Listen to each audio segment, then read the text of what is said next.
السلام علیکم ورحمۃ اللہ وبرکاتہ۔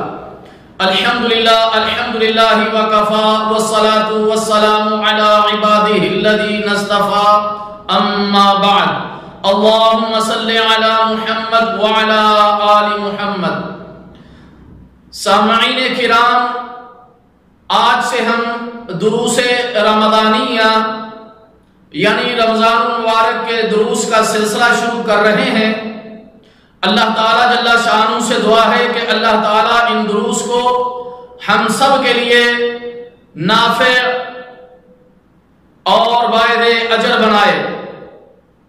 اللہ تعالیٰ جل شانہ نے اپنے بندوں پر احسان فرمایا کہ ان کے لیے اپنی رضا اور نیکیاں حاصل کرنے کا موسم بنایا، جس میں مسلمان بندہ رب تعالیٰ کی رضامندی کے ساتھ ساتھ نیکیاں بھی حاصل کرتا ہے، اور یہ موسم گناہوں کی معافی اور درجات کی بلندیوں کا ذریعہ بھی بنتا ہے۔ مومنوں کے دل رب کائنات کی طرف متوجہ ہوتے ہیں۔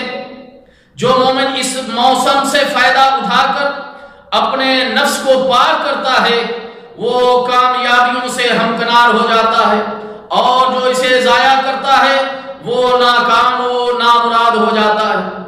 اللہ تعالیٰ جل شانہ نے ارشاد فرمایا، وَمَا خَلَقْتُ الْجِنَّ وَالْإِنسَ إِلَّا لِيَعْبُدُونِ، میں نے جنوں اور انسانوں کو محض اس لیے پیدا کیا کہ وہ صرف میری ہی عبادت کریں۔ انہی عبادات میں سے روزہ ایک بہت عظیم عبادت ہے جسے اللہ تعالیٰ جل شانہ نے اپنے بندوں پر فرض فرمایا۔ اللہ تعالیٰ جل شانہ کا فرمان ہے، یا ایھا الذین آمنوا کتب علیکم الصیام کما کتب علی الذین من قبلکم لعلکم تتقون، اے ایمان والو تم پر روزے فرض کیے گئے جیسا کہ تم سے پہلے لوگوں پر فرض کیے گئے تاکہ تم تقوی اختیار کرو۔ چونکہ اس عبادت یعنی روزہ کی شان بڑی عظیم ہے، اس لیے اس کے فضائل و اعمال اور احکام وغیرہ کا سیکھنا نہایت ہی ضروری ہے۔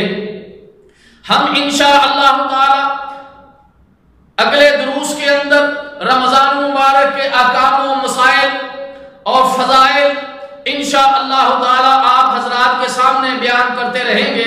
رمضان کے چاند کے بارے میں، رمضان مبارک کا چاند دیکھ کر روزہ رکھنا چاہیے۔ اسلامی مہینہ کبھی 29 دن کا ہوتا ہے تو کبھی 30 دن کا۔ شعبان المعظم کی 29 تاریخ کو اگر مطلع آلود ہو تو شعبان کے 30 دن پورے کر لیے جائیں۔ اگر شعبان کی آخری تاریخ اور رمضان مبارک کی 1 تاریخ میں شک ہو تو روزہ نہ رکھیں، بلکہ شعبان کے 30 دن پورے شمار کر کے اس شک کا ازالہ کر لیا جائے، کیونکہ اسلامی مہینہ 30 دن سے زائد کا نہیں ہوتا۔ سیدنا ابی ہریرہ رضی اللہ تعالی عنہ سے مروی ہے کہ اللہ کے رسول صلی اللہ علیہ وسلم نے ارشاد فرمایا، صوموا لرؤیتہ وافطروا لرؤیتہ فإن غم علیکم فأکملوا شعبان 30۔ صحیح بخاری، چاند دیکھ کر روزہ رکھو اور چاند دیکھ کر ہی افطار کرو۔ اگر تم پر مطلع آلود ہو تو شعبان کے 30 دن پورے کر لیا کرو۔ سیدنا عبداللہ بن عمر رضی اللہ تعالی عنہ سے مروی ہے کہ رسول اللہ صلی اللہ علیہ وسلم نے فرمایا، اس وقت تک روزہ نہ رکھو جب تک کہ تم چاند نہ دیکھ لو، اگر تم پر مطلع آلود ہو تو چاند کا اندازہ کر لو۔ صحیح بخاری۔ سیدنا عمار رضی اللہ تعالی عنہ سے مروی ہے کہ رسول اللہ صلی اللہ علیہ وسلم نے فرمایا، جس نے مشکوک دن کا روزہ رکھا اس نے ابو القاسم محمد صلی اللہ علیہ وسلم کی نافرمانی کی۔ صحیح بخاری۔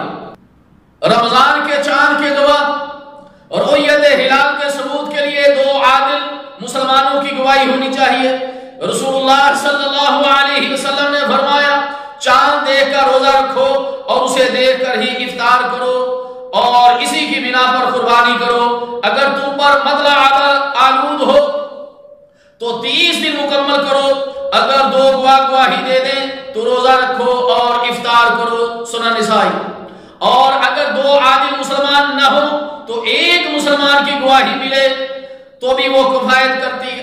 عبداللہ بن عمر رضی اللہ تعالی عنہ سے مروی ہے، لوگوں نے چاند دیکھنا شروع کیا، میں نے رسول اللہ صلی اللہ علیہ وسلم کو خبر دی کہ میں نے چاند کو دیکھا، تو رسول اللہ صلی اللہ علیہ وسلم نے خود بھی روزہ رکھا اور لوگوں کو بھی روزہ رکھنے کا حکم دیا۔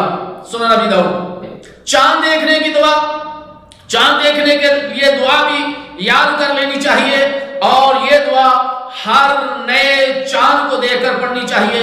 سیدنا طلحہ بن عبید اللہ رضی اللہ تعالی عنہ سے مروی ہے، رسول اللہ صلی اللہ علیہ وسلم نے جب نیا چاند دیکھا تو اللہ کے رسول صلی اللہ علیہ وسلم نے فرمایا اللہم اہلہ علینا بالیمن والایمان والسلامت والاسلام ربی وربک اللہ۔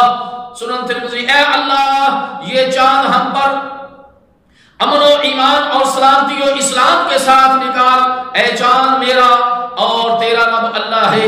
اللہ تعالیٰ جل شانہ سے دعا ہے کہ اللہ تعالیٰ ہمیں اس بابرکت اور رحمتوں والے مہینے میں اللہ تعالیٰ جل شانہ کی رحمتوں کو لوٹنے کی توفیق عطا فرمائے۔ یہ بخشش کا مہینہ ہے، اللہ تعالیٰ جل شانہ ہمیں زیادہ سے زیادہ اپنے گناہوں کی بخشش مانگنے کی توفیق عطا فرمائے۔ باقی انشاءاللہ تعالی رمضان مبارک کے بارے میں بہت سارے دروس انشاءاللہ آپ کے سامنے روزانہ روٹین کے مطابق بیان کیے جائیں گے۔ اللہ تعالیٰ جل شانہ سے دعا ہے کہ اللہ تعالیٰ ہمیں سمجھنے کی، عمل کرنے کی توفیق عطا فرمائے۔ والسلام علیکم ورحمۃ اللہ وبرکاتہ۔